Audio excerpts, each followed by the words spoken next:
Moral obligations లేవా ఇండియాకి జరుగుతున్నటువంటి పరిణామాల మీద? తప్పుని తప్పు, ఒప్పుని ఒప్పు అని చెప్పగలిగే ధైర్యం లేనటువంటి ప్రధానమంత్రిని ఇప్పుడే చూశాము. ఎందుకంటే నేను ఒక బయోలాజికల్ ఎంటిటీ కాదు, దేవుడే నన్ను, పరమాత్మే నన్ను నేరుగా ఈ భూలోకానికి పంపించాడని చెప్పుకునే Vishwaguru cannot control anything in విశ్వం. ఈ విషయంలో జరుగుతున్నటువంటి డెవలప్మెంట్స్ దేన్ని కూడా కంట్రోల్ చేయలేనటువంటి పరిస్థితులు ఈరోజు బీజేపీ ప్రభుత్వం ఉంది.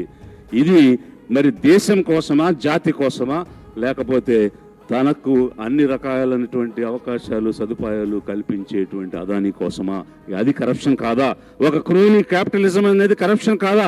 ఒక వ్యక్తిగా నువ్వు కరప్షన్ చేసి ఉండకపోవచ్చు, కానీ చుట్టూ జరుగుతున్న కరప్షన్ ప్రోత్సహిస్తే అది కరప్షన్ కాక ఏమవుతుంది?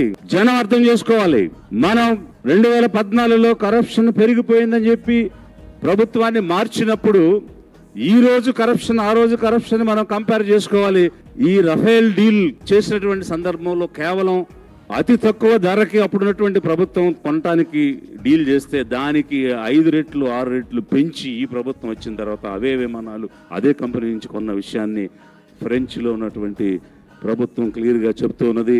ఇలా అనేకమైనటువంటి విషయాలు మనం లోతుగా వెళ్తే బయటకు వస్తున్నాయి.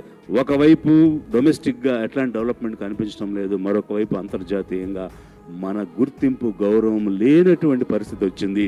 ఇలాంటి బీజేపీ ప్రభుత్వం, ఇలాంటి ప్రధానమంత్రులు కొనసాగితే దేశానికి ఎంత నష్టం, పేద ప్రజలకు ఎంత నష్టం ప్రజలు అర్థం చేసుకోవాలి.